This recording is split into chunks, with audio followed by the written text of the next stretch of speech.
Hello and welcome to Smile Diaries. I am Dr. Guitta Harb. I'm so honored to bring on this guest today. He actually flew all the way from Cancun, Mexico to sit down today and chat with me. He's the owner and founder of Simpluris, Inc., which is a company that helps scale other companies. Today, there was tears on the show. We talked about failures and how he overcame all his failures to rebuild his businesses, which he had lost. He talked about being in the entrepreneur organization and helping other entrepreneurs grow their businesses. He has so much passion to helping other people, and he's just an amazing human being. You don't want to miss this episode, so please join me.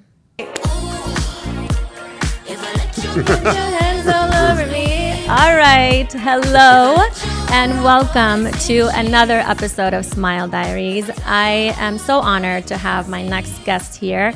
He is the owner of Simpluris. It's a company that manages billions of dollars yearly. He flew in all the way from Cancun, Mexico to be here today. And meet Troy Hoffman. Hi, Troy. Hello. How are you? I'm doing good. I'm glad to be here. How was your flight into OC? I do it so often that I love it. I know, that's I can great. work on the plane. It's great. It's a 5-hour flight. It's pretty much. We've been doing the straight flight from Cancun right to LAX or the Cancun, Phoenix to Santa Ana flight. Oh, I love that. Yeah, they're easy. We finally went to Mayakoba. We go to Cabo a lot, but we finally did Mayakoba during Christmas. Pretty. And they have the little boats they drive you around on. Yeah, the little taxi boats. Yes. And it was but it rained the whole time. I'm so sad I know. But the hotel was amazing in the resort. It's so beautiful there. Very amazing. pretty. Yeah, we stayed at a banyan tree and it was just like Banyan that tree's whole beautiful. little, Well, thank you for coming and flying out here. So Troy and I met during Tim Grover retreat a few weeks back. It was such an amazing retreat. It was so good. And you were on stage speaking. And you put me like in tears. I was crying when you were on stage because, you stood there and you told your story about building these amazing companies and, failures and how you just kind of like rose from the ashes. And so I want to talk about all that because you were amazing on stage and I was really, really impressed. And, but I want to start off first I want to know, where did you grow up and how did you grow up and how did you end up here, and you lived in Newport as well. So give us a little history. So one thing I did like when I met you and your husband, which are amazing, right? Your background and hearing how you grew up and your background story was absolutely fantastic. Thank you. And I think that's why I think this show is going to be so incredibly successful. Like if people just meet you without knowing who you are, the level of depth and the level of excellence that you operate in, and just hearing your whole story of where you started to where you're at today and what the journey you've gone through is incredible. You're just not another person building another podcast, which this is what I love about what you're doing and who you are. And I think that's why this show is going to be so amazingly impactful. I hope so. The genuineness, and I think the more your story keeps coming out, the more impactful it is, because I think our pain is what, produces our ability to, impact people's lives, 100%. right? And we start teaching the pain we went through, right? Yes. And so my pain was, normal growing up, just trying to build businesses. Parents didn't have any money. They were trying to build their business. So you go out and hustle and make money, basically, right? And then, the first business I tried starting was on 1819. It was like a Christian clothing company, kind of like the girl that was just here. And we did shirts, and then we did surfing and skating line. And then we got into doing something called Value Web, creating Value Web, which was this like internet design company, and we kind of stuck our neck out and started doing all these contracts. And we had no legal, we had nothing. And long story short, clients didn't pay. The whole thing, I kind of bankrupt the whole thing. I didn't have any mentorship that was anything good. And I'm not blasting what was there, but there was nothing at the time like there is today. And the higher the quality of the mentorship there you can get access to, the better you can have your eyes exposed to something new and something different. So I basically went bankrupt, and I was like, okay, I got to learn how to run companies. So from 18 to 23, we built all these companies. We had these two things. One was called Encounter Productions. The other one was called Value Web. And then we tried doing other things, but that failure is kind of why I'm doing today what I'm doing, because I think the more legit entrepreneurs that after you kind of go through this process, you come back and help. And I think there's a you want to. Yeah. But not a lot of the legit entrepreneurs want to be on these shows and on these writing these books and everything because they're like, hey, I made my money, I'm tapping out. This is like a whole other job. Done. Right. I'm done. Like there's a guy that, I use this example. He sold a marine business for 80 million. Well, wow. Like I have a good friend that's trying to build something in the marine industry right now. When I told him to put the two of them together, his eyes lit up. But it didn't get him on a podcast, have him write a book, or have him do online marketing or social media. He would not do that at all. And there's a lot of people, entrepreneurs like that. So we're actually finding those people and helping them come and help the next generation of entrepreneurs so they can have mentorship so they don't fail. Right. So when I put those companies through bankruptcy at 23, man, that was like devastating. I had to go move back in with my family, go move back in with my parents, and like pick up a job waiting tables, and I was so terrible at it that I actually couldn't even carry the tray at first, and food like crashed in a fine dining place, and I'm like, oh, this is horrible. That was actually in Florida. Oh, that was in Florida. So I went to college over there. And you grew up in Florida? Grew up in Florida. Okay. Opened a day spa because I went to massage school when I was 17. And I opened a day, I say day spa, not a massage business, because everyone's like, what are you doing over there? No, that wasn't that. It sounds better. Sounds better, right? Sounds more legit. It sounds way more legit. So we did that and I sold that. Okay. And then I moved out here to start the next company. And that's where when I told you, I was like, I actually waited tables on the Real Housewives of Osage at a place called Troquet is where we were building the first company. So you actually really did that. I thought you were kidding for a second. No, I did, 100%. What was her name? I can't remember the blonde lady of the insurance company. Oh, Vicky. Vicky, yes. I was her waiter and some other people, and like I legitimately was people's waiters. Yeah, that is really funny. I was their bartender, waiters at like this fine dining restaurant here in Orange County. Crazy. But how did you end up moving from Florida to Newport Beach? I had a really good friend I grew up skateboarding and surfing with that was living out here. Yeah. Bounced a check. Oh, no. Got a job with this guy that he met somehow for someone that was in this like bounce check writing class or something. I don't even remember. He introduced the two of us. I flew out and I helped him start this business, in this specific industry. So I flew out to help start this company, but there wasn't a whole lot of money to go around. That's why I picked up waiting tables again because it's so easy to make money. And I call it, even when I'm working with entrepreneurs and they want to go to this next dream thing, I was like, well, what's your waiting table job sometime in between building the dream life and on the process of getting there? Yeah. Just like becoming an actor, they all have to start waiting tables first. It's amazing. So I loved it. It was fun. Yes. Oh, that's great. And so you ended up in Newport Beach. And you started kind of your own company here. Yeah, and then didn't work out with the other company. We were really successful. We grew really fast, but didn't work out. Staying there with the owner. He wanted to keep going his direction. I went mine. So we went our separate ways, and I started the other. This company called Simpluris. Okay. And within 4 years, we were on the Inc. 500 list for fastest growing companies in America, number 171. And we probably, if we would have known how to gamify it better, the numbers, we probably could have made it up higher on the list, but we were just happy to be on it. Well, that's amazing, the fact that you were there. It was super fun, and it was a great journey, right? It was an awesome experience. We had an amazing team of people we worked with. I mean, it was just this incredible opportunity to build something cool and And how old were you at that time? So we made the Inc. 500 when I was 30, it was like 35 or 34, like 34 or 35. So we're in there. And so. And how big was your company? How many employees did you have? I don't know. At the time, we maybe had like 50 or something at that time. Okay, that's good size. And it was just a neat thing. But at the same time, because I had just built two companies that were super fast growing back to back over that 8-year span, basically, I was burnt out.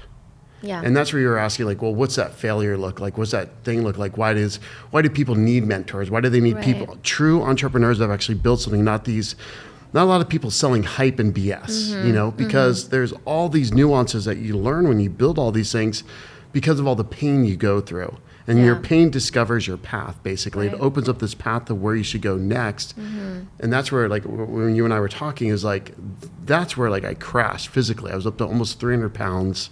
I was burnt out. And that's when your company was doing really, really well. Really, really well. So you gained weight. Because you're working so much. Yeah. Like, you're not running the 2 hours a day running. You're not doing anything. You're just trying to work and trying to figure it out. And you don't have a lot of answers. Yeah. That's how I discovered the group I was telling you about, Entrepreneurs Organization, that we spoke at. And that's where you guys are joining. That's where we were. Yeah. Because you need legit entrepreneurs. You need people are just tell me the truth.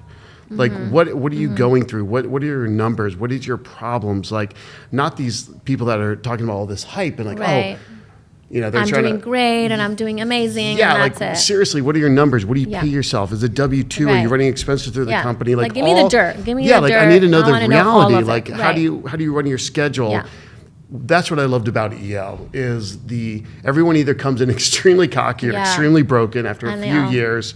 They all level out to like the same level. Right. And it's a connection. It's a truth. And it's a worldwide truth of legit people helping legit people, basically. So Yeah, it's just a bunch of people that wanting to do good too and really getting together to do that. So that's great. that's it.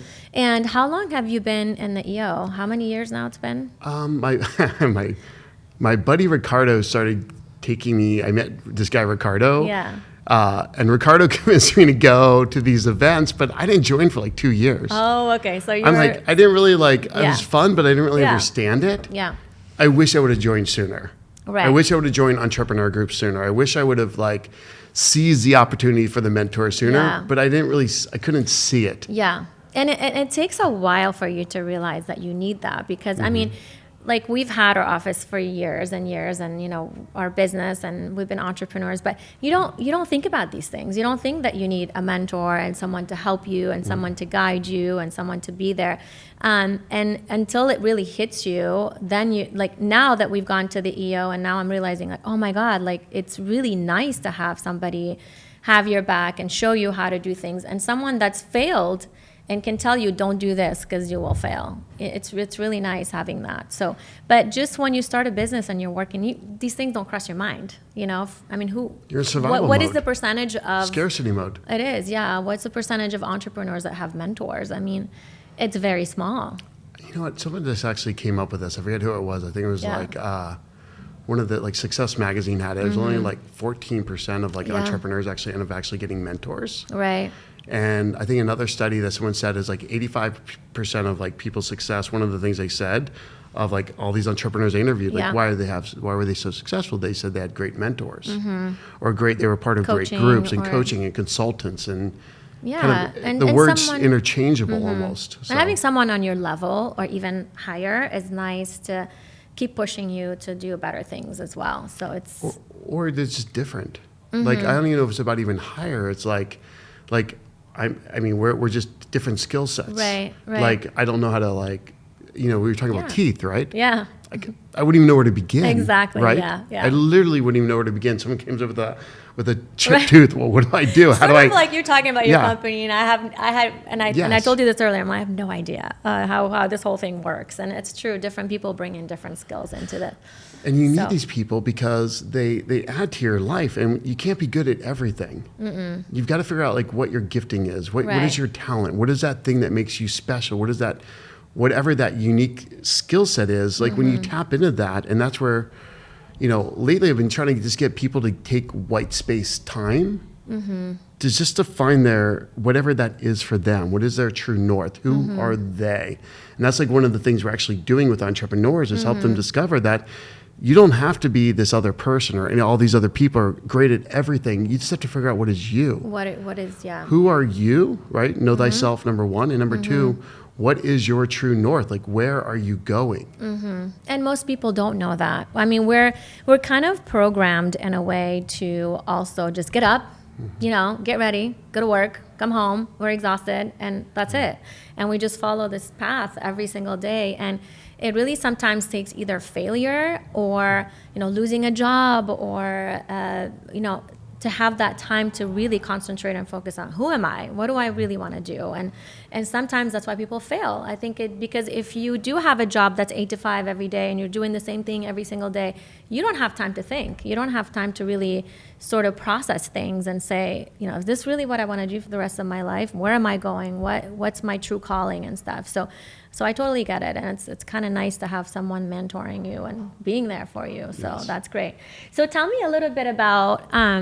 I want to dig a little deeper into your failure. So when you were on stage at the EO conference, Relentless, I was really in tears when you were talking about, how you failed and, you were living in an apartment and all of that. And what motivated you to get back up and pull yourself together. And to tell us a little bit about that period of time in your life. So on that piece, I don't know if I ever thought in my mind there was a stopping. Mm-hmm.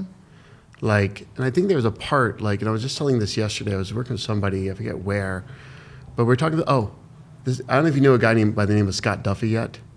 He's a local Newport guy. He's amazing. If you get him on your show, familiar, but he's an incredible individual. He sold one of his companies to Richard Branson. So he's just this dynamic individual. And I'm working with his girlfriend now, right? And I was telling her the story because I've only met her like in passing, right? Because like he's been there for me, like when things were like the worst, like, and also breaking during different breakups. Like he's like, Troy, this is not the right girl for you. Like he's been there twice actually with the relationship side. Yeah. Just being like authentic. And he's like, Troy, this is just not the right girl. Just, it's okay. Let her go. It's okay. The right thing will come. Right. And that's just when you meet Scott, you'll see the magic. He's one of those magical humans, right? Okay. It's just, I gotta meet him. Yeah. You would love him. I think you guys would love him. And, I'm with his girlfriend and I'm telling her the story yesterday. And this is why I'm so loyal to Scott, like beyond belief, right? Like literally I was broke. Like the company, we grew so fast that, when we start a job till we get paid, it could be 6 to 12 months to 18 months. And at one point we'd grown so fast that we grew faster than we actually had cash to keep supporting the growth. Wow. And so what happened was we literally, it was like 30 days out and I'm like, okay, this is like $1.8 million in the red. This is years ago, like over a decade ago now. And I was like, I don't know if I can keep this thing going. Like, cause it was like literally like, how am I going to pay my bills? How am I going to do anything? I got no cash left. We were paying all the bills. We also had like some errors that people made in the company and we screwed up some jobs. We had to pay some cash out to pay for these. And it was just like, wow. It's just literally was piling up. Like one error cost us like $386,000. Another error is like 187. Another one was 60,000. Another one was 40. And you're like, holy God, how can I? And it just all collapsed on you. Yeah. And you're sitting there. And I was like, Scott, and I met Scott. And like, it was the beginning of really getting mentors in. Like we didn't really have a lot of like coaches, mentors. And Scott's like, it's like, I don't know. He said like $5,000 or something for the day or for 4 hours. And I was like, Scott, I got $1,287 left to my name. Wow. That's crazy. And I was like, Scott, what can you do? And he's like, just come by the office. Let's work on it. So we sat on this board and whiteboarded on this whiteboard. And he's like, here's what you have to do. Here's what people are going to have to lay off. Wow. That's hard. Oh, see, I'm going to start crying now. People were crying as they were being let go. Wow, that's hard. Yeah. It's hard to walk in an office and we having did to that do that twice. We had to go through. Oh my gosh, that's awful. And I wish I would have known now what I known then, but I had to go through that pain. Right. Or I wouldn't be here today. Right. It'd be like, who needs help? Forget that. Because sometimes if it comes too easy, you don't care about going back to help others. Yeah. And I think like if I would have had the right mentors and if I would have read the right books, if someone would give me a different perspective on entrepreneurship, I mean, think about all those lives I screwed up. Like I feel like even now, I go to people and I'm like, hey, I'm sorry for being such a bad leader. I see the pain. I mean, you're crying about it still years later. So that must have hurt to walk in and just tell everyone, hey, you don't have a job. I don't have the money to pay you. Now, some of those people were able to hire back on later on in life and that are still part of the company. Right. But you just feel like it's such a crappy leader. Yeah. Because to go to these higher levels, you're taking larger and larger risks. Right. And I think that's part of the thing is like different entrepreneurs get stuck at different things. It's like, okay, well, let's look at your business. Where are you stuck? Because for me, it was growth and, you had more bodies. For you, it may be the amount of time you have doing the amount of dental practice, where there's only so many people's teeth you can actually fix and make look beautiful till and then you don't have time for the husband, then you don't have time for the kids, and then you don't have time to work out, and then your life kind of slowly starts, and then you feel like stuck. And this, again, like we were talking about it, is like this palace that you built becomes your prison. Right. And this treadmill that you built for yourself that gives you this amazing life now becomes what was your dream, becomes your prison. Your prison. Yeah. Because you accomplish everything you want, but you're still not happy. You're still not there. So that's hard. I mean, and keeping up getting to be successful and getting to a point is hard. But once you get there, people think it's easy. It's just easy sailing, but it's not. It's constant work. It's constant effort. It's constant time. It's constant struggle to keep it up.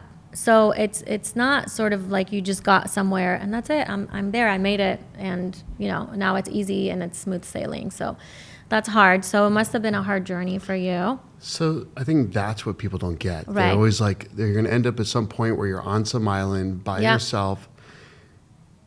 And I actually had that opportunity where like I didn't have to go in the office anymore.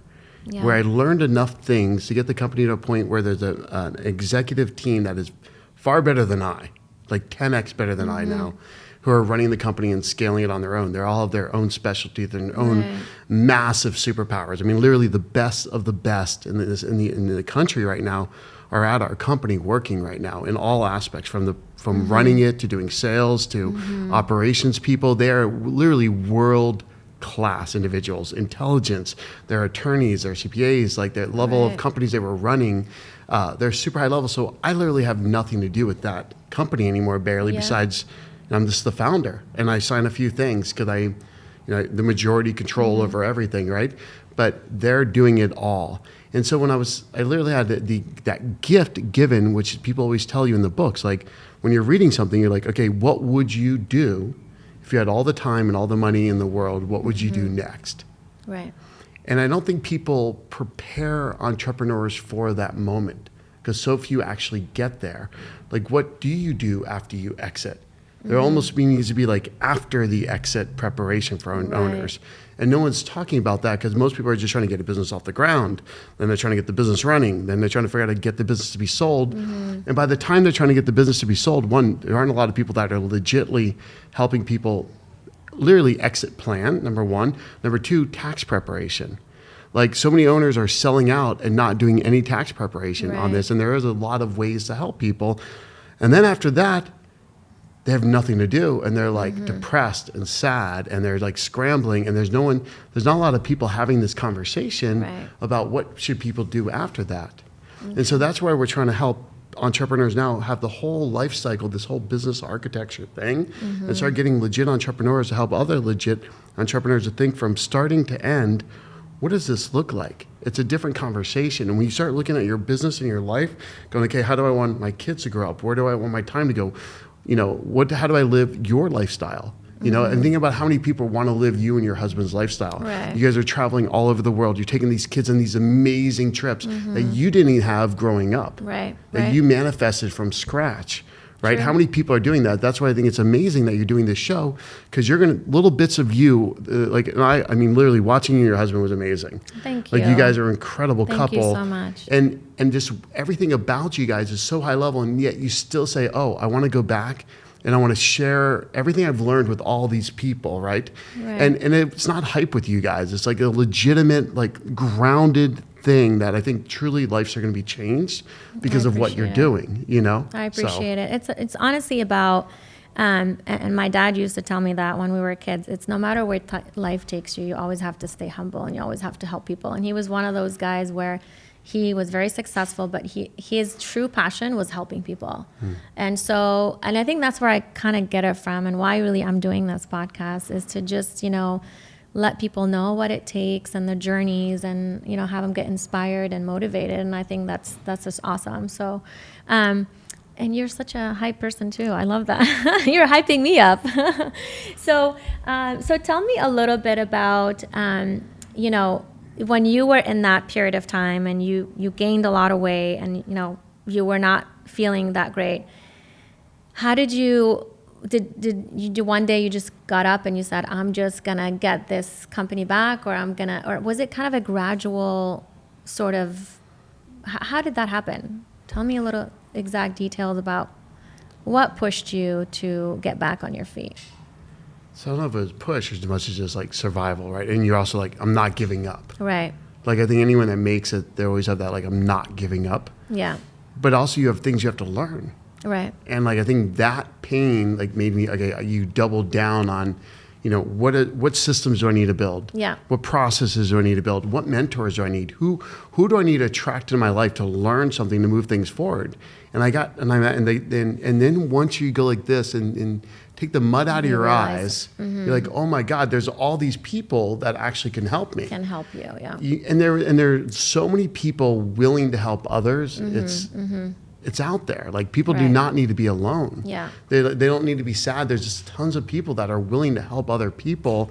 And yeah, you're gonna have to spend the money sometimes. Yeah. And you're gonna have to invest the time. And you're gonna have to actually apply this stuff. But I think that's where you learn each one of those pain points. You're going to keep experiencing over and over again until you build the systems, the processes, the procedures, and the right people in the right seats at the right time.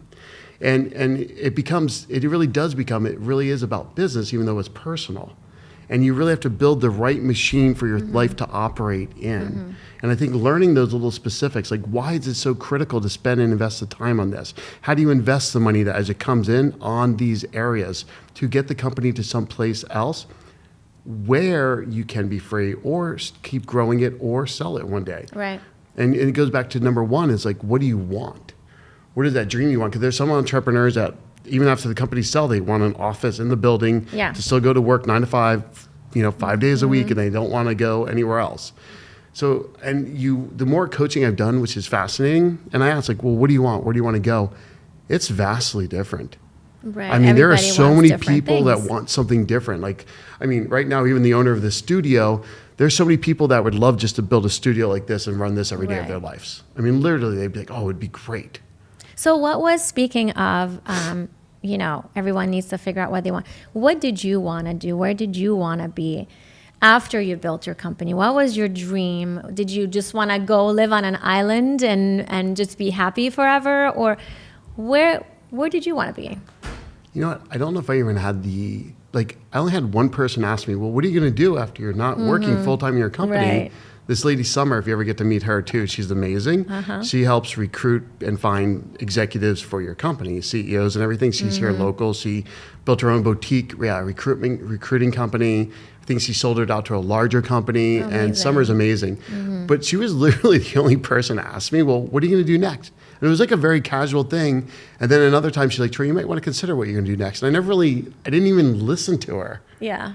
And then all of a sudden you have this freedom and you're like, oh, well, what am I supposed to do with my time? Because when you're not supposed to be at a meeting on Monday morning, when you're not supposed to be, you don't go anywhere. And if you don't know how to fill it intentionally, like, it can be bad. So tell us a little bit about what are you doing? So now that you have this company and it's doing great and amazing, what do you do with your time? I know you're in Cancun, right? Tell us a little bit about your life adventures. I don't know if you want to hear it. So I was dating a lot. Okay. And I don't know if I'm sure you've seen the dating scene here. Oh, it's very fascinating. Yeah. And so I was dating a lot. Newport I was single Beach is again. a very interesting place to be dating. Yes. And I was single and I was dating like a lot again, right? And I met this girl that was like in 2019, we started dating again. We tried again in February of 2020. And then we started dating again in July of 2020. This was like COVID. During the COVID. COVID years. Yeah. Okay. And I was like, I don't know. Also, we started dating this like the third time around. And we just kind of hung out for a month or so as this whole transitioning's happening. And then she's like, I'm going to Turkey. Do you want to meet me in Turkey? And I was like, sure, why not? I can go. I'm free, kind of. Let's go meet you in Turkey. So we cruised all of Turkey, saw all these old ruins, Göbekli Tepe, which is like, I don't know, 25,000, 30,000 years old ruins and these ancient civilizations. And then kind of drove around, and then we kind of went our separate ways. And I was kind of living in Florida trying to figure out like what's next. And she's like, well, let's see if we can work this relationship out. So she came to Mexico. Oh. And we started dating in Mexico. Okay. And more with the kids. And so we started living in all-inclusive resorts, which is true. And we were kind of dating and trying to see, like, should we get married and like decide? And we're like, yeah, let's just do it. Oh my gosh, that's interesting. It felt right. It was almost like God of the universe said, okay, you're free to open up the next area of your life. Right. And I think that's one thing people don't trust is that process. Yeah. Like when people say you got to clean out your old clothes to attract new clothes. Like one of your next guests is like this stylist. I'm sure she'll have some quote about that. Oh, yeah. Somewhere, but it happens. Like, and actually the stylist you're going on, yeah. she trained my stylist. And I didn't know I would even have a stylist, actually. I never thought I'd be the guy to say, but I'm a terrible shopper. I would look homeless if it wasn't for her, probably. Oh my God, yeah, no, you look great. But I remember when we were in Rancho Mirage and Palm Desert, Mm-hmm. and she came out and you were telling me like, oh my God, this lady styled me, and she's like, oh my God, I taught her how to style. So it was funny how the world is so small. She bought me these great jackets and told me to wear these shirts and the quality shirts. And at first I felt awkward wearing it, but they're great. Yeah, they're amazing. She's amazing, and she just knew what to do, when to do it. Yeah. So this world just opened up for me, and then we seized it. Like at first I didn't know how to use the time. I really wish someone would have been there to ask me. And I texted this one guy, right? If you get a chance to buy a book, anybody out there, there's a guy named Scott Fritz. He's got the 40-hour work year. Uh-huh. It's how to work in your business only 40 hours a year and not working it the rest of the time, I think right? I've heard of the book. So he was like a coach for us, and he would come in and coach us. But so I'm actually like surfing the whole west coast of Mexico. For like 3 months we traveled, driving all through Mexico, looking all over. That's a hard life. It was terrible. It's terrible. And we're literally at this beach where nobody's at. Mm-hmm. Like we're just staying in this place and surfing these spots where it's like us and maybe one or two other people, and that's it. They're like, and these perfect waves, perfect lefts, perfect rights, right? We're in Orange County, right? So everyone surfs. Right. And when I'm literally there going, what am I gonna do next with my life? And I texted him. I was like, Scott, like, man, what should I do next? He just wrote back, great problem to have. I was exactly. Like, that's it? That's all you got for me? And, that's a wonderful problem to have. But it is, because it gives you that question again, what would you do next? And that's where you go deep. Yes. And you have that white space time to say, okay, truth, what do I want? What do I want to manifest next? What am I truly passionate about? What do I want to give my time, my money, my resources, my talents to next? Like, who do I want to serve? How do I want to impact lives? Like, what does that look like for me? And when you get to actually answer that, everything else starts falling in line. Yeah. And then when you go back to that true north, right? And I think that's the true north, is like, what do you really care about? Well, for me, it was like helping other entrepreneurs, building other businesses, not for the money, but just because you can impact those lives. Because everybody has to work unless they're independently wealthy and their parents are super rich or something. Mm-hmm. There's a lot of those people, but I didn't grow up in that world. So I saw the pain most entrepreneurs go through. I saw my dad struggled, my dad's friends, my friends' dads, right?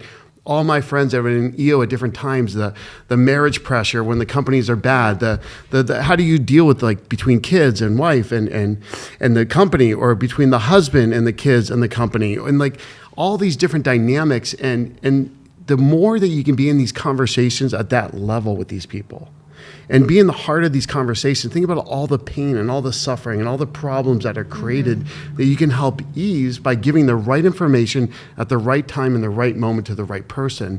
And then how are they going to help impact lives? They're going to build better companies, better jobs, actually impact, and could the entrepreneur community can actually impact, the way this country is run in countries around the world. And imagine if more people lived this freedom lifestyle.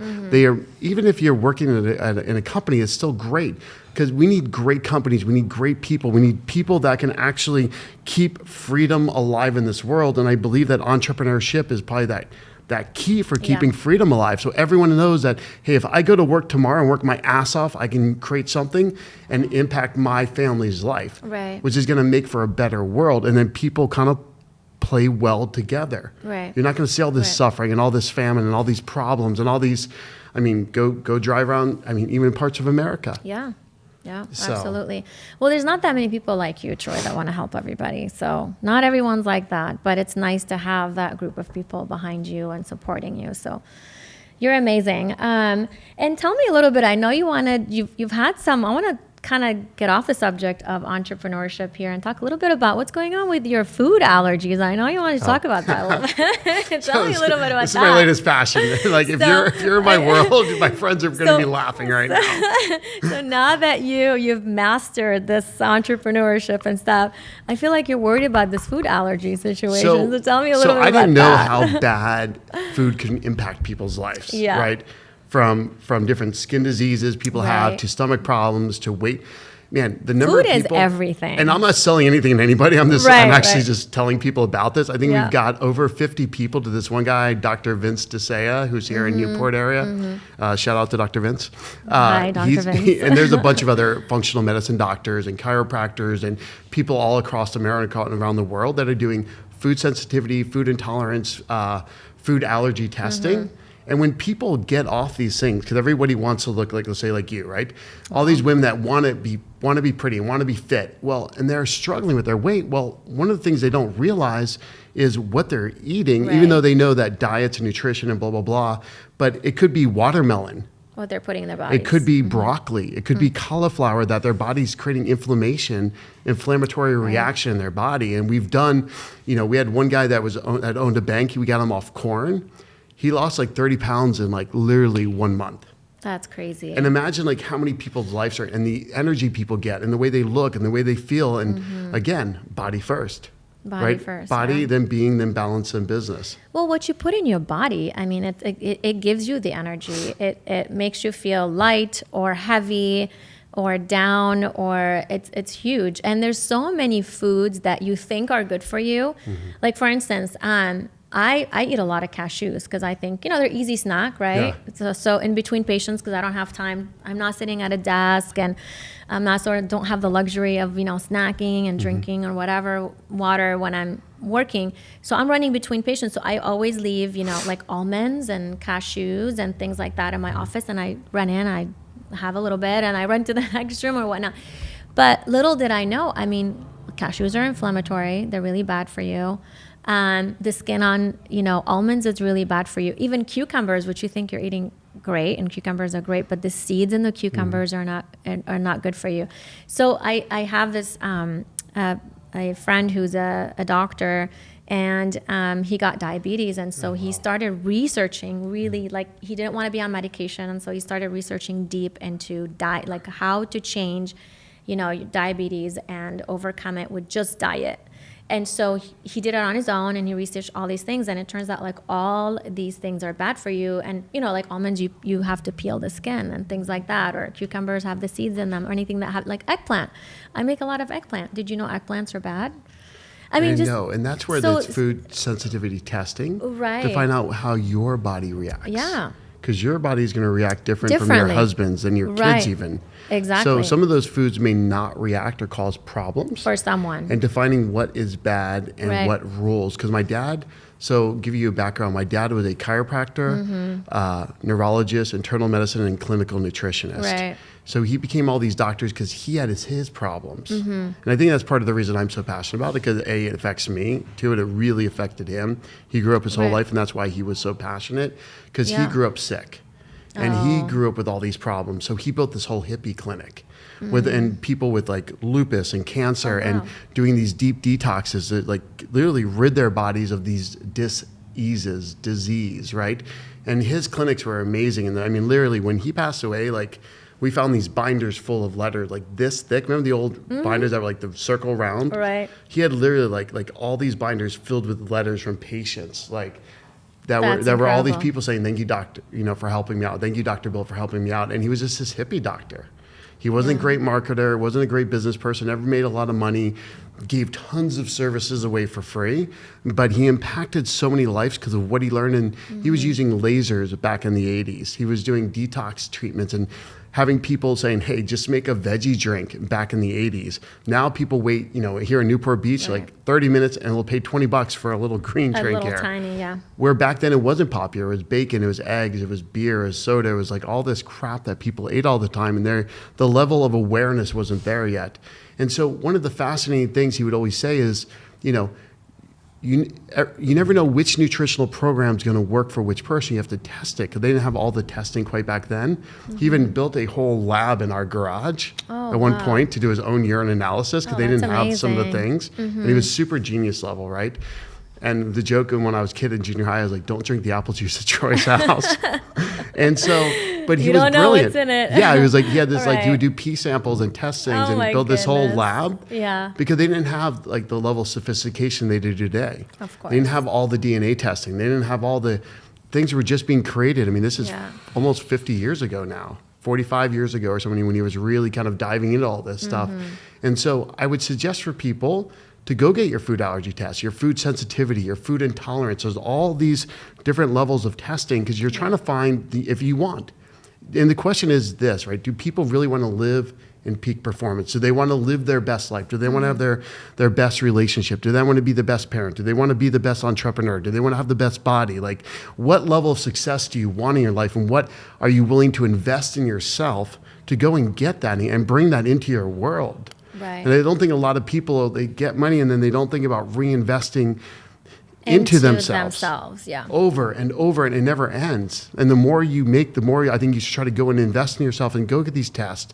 Go invest with a mentor. Go find people that can help you scale your company or help you think through where you want your life to go, or sign up for a Joe Dispenza or whatever. Yeah. Tony Robbins, just keep going because then all of a sudden it opens up new possibilities where you, again, clear the mud away and you see these amazing things like, who can I become? And you get to really discover your true north in the process. That's true. Wow. So that's so deep. Oh my gosh, that's amazing. But speaking of food allergies, and I feel like as you get older, you start to have more too. I'm not going to say how old I am, but I got you beat. Don't worry. But I have noticed as I'm getting older, well, first of all, I can't eat a lot. I have to eat in smaller portions, right? So eating a lot too is very bad for you, but also certain foods are starting to bother me that didn't bother me before. And I think, I'm probably going to go get that, allergy testing for sure. Because I'd like to know, because I'm constantly complaining, like, oh my God, this gives me a stomach ache, that bothers me, I don't feel good today, or I feel bloated, or so it's very especially the eye-opening. bloating for women. Oh, it's huge. Like a lot of people, it's just hormones, blah blah blah. Well, the foods it's are the going to food be that huge you impacting, eat. and I promise you. Oh yeah. You see these lists, you're going to be so depressed too. Like I couldn't do red or white wine anymore. I was like, oh, this is horrible. Like it's just crazy, right? That's hard. Yeah. And in America, that's pretty easy to get these tests. Mexico, not so much. So right. Fascinating. So, are you enjoying living in Mexico? Are you having fun? It's been a blast. We got to come visit you. I want to do another Cancun trip where the sun is shining. We'll take you guys not out when it's to fun places. A lot of people come rain. visit. Like you guys should come with the kids. Yeah, we'd love that. There's so many cool parks to go. I met the kids at the conference. Yeah. There's I don't know if you guys have been to all the ex-Correct parks. No, well, we only did Mayakoba, Okay. and it was Christmas, 5 days, and literally the sun was shining for about 24 hours, and it rained, and so we didn't get to do much or see much. So. There's these amazing parks, and the kids will love it. Like I think it's a pretty fun. We would love. And then we can take take you guys of like fun places. There's just these amazing things to do. Like there's all these rivers and lakes, and then these like cenotes all over the place, and these. I mean, one of this place you can actually float down this river in a place called Bacalar. It's like these 7 blue colors of water in South Quintana Roo, which is one of the most beautiful places. Like rent a house on the water and go wakeboarding, or just go on a boat trip, or go kayaking or paddleboarding in the morning. I mean, That's amazing. It's like a giant playground down there, I think, right now. And the weather is basically 85 degrees year round. You don't get that much rain? You get rain, but it's not even like Florida, you get rain every day. All the time. There you get rain, when it rains, and then it's not like raining every single day. Mm-hmm. So it's more of an even keeled, and the world is moving there, which is fascinating. All these people from Latin America, especially during COVID, it was open. So it was fun. So it was one of those growth areas in the world where the architecture, I don't know if you've seen some of the houses, some of the condos, some of the apartments. Yeah, we didn't. It's just cool looking. It's just it's not going to be the level of Orange County Right. You're not going to have like all these stores and all this. So it's different. You got to be okay with kind of going to shop at Costco. You got to be okay with shopping at, you have extreme luxury brands, and then it's not, there's some things that are just difficult to get. But that what makes it different. I mean, you don't want to move from Orange County to another Orange County. It's just fun.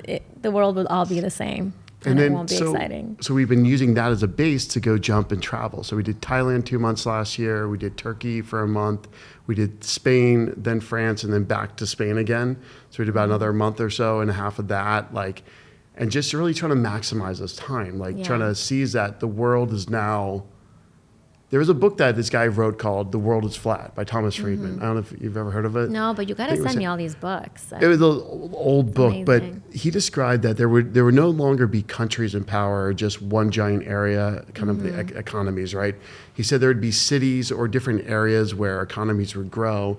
And I think we're there now with the internet, with everything that's happening. When the internet was even better in Thailand than it is here, I felt like, like a lot of places.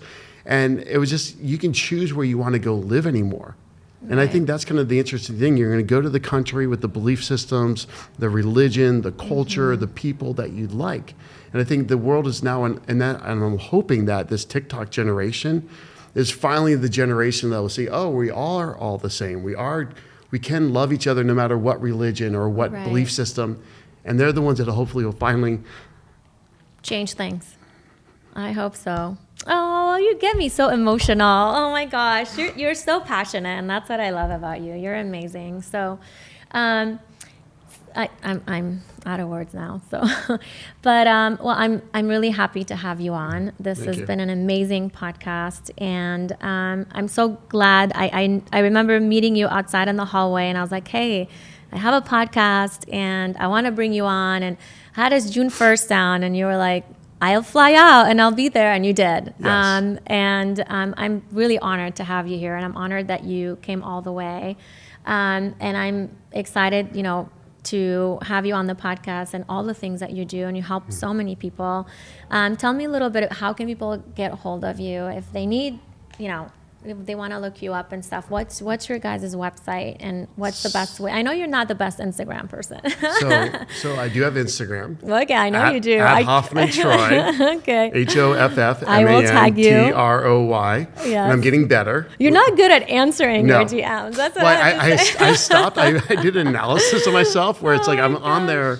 I was literally on there 8 to 12 hours a week. Oh, yeah. And so I limit myself to that on the app. Yeah. On your Apple phone, you can limit yourself to So 15 minutes a day. So I don't look at anything. That's I need to do that. Because I sit there and scroll. My Instagram's amazing. Yeah. I see private jets. Yeah. I see places all over Italy. That's I see how my my friends. I see all these Instagram is. motivational Yeah. quotes. I love my Instagram. Yeah. So I would sit there forever and just scroll in between meetings. I'm wasting so much of my week. I gotta get off this. It's it was crazy. It was an addiction. It is an addiction. I mean, once you get on it and you're scrolling and you see all these things that you love seeing, and I probably follow a lot of the people you do, because I have motivational stuff, lifestyle, and I'm like, oh yeah, manifesting, right? Red, comment, Yeah, way comment, to go, yes, high five. Let's go. I was I gotta cut but this you back. can get lost in it sometimes, and you have to put. We were talking about that yesterday in my office with one of my staff members, and because it is a lot of work too, being on Insta and all of that stuff, but you have to limit it. You have to say, okay, I'm going to spend from 8 to 9 a.m. or whatever it is, 1 hour a day, and that's it.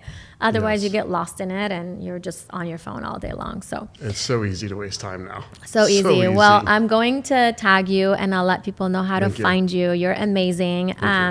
And very inspiring. And are you speaking anywhere anytime soon? Any lectures coming up, is there any there's cool a thing in Orlando? I think we're doing some small events with helping really private entrepreneur groups. Yeah. That's the kind of the neat thing about living down there in Cancun. Yeah. There's a bunch of little masterminds that friends have. Yeah. We'll go down there and work with them. Great. And working with these little groups. Yeah. Because that's what I love. I love going deep with entrepreneurs and helping them really figure out what do they want, why do they want it, where are they going, and how do we go get it. Well, I need to call you. I need to come to OC and do a little group session for us. Yes. So, well, thank you for being here. You're amazing. And again, I'm honored, and such a good podcast. And thank you.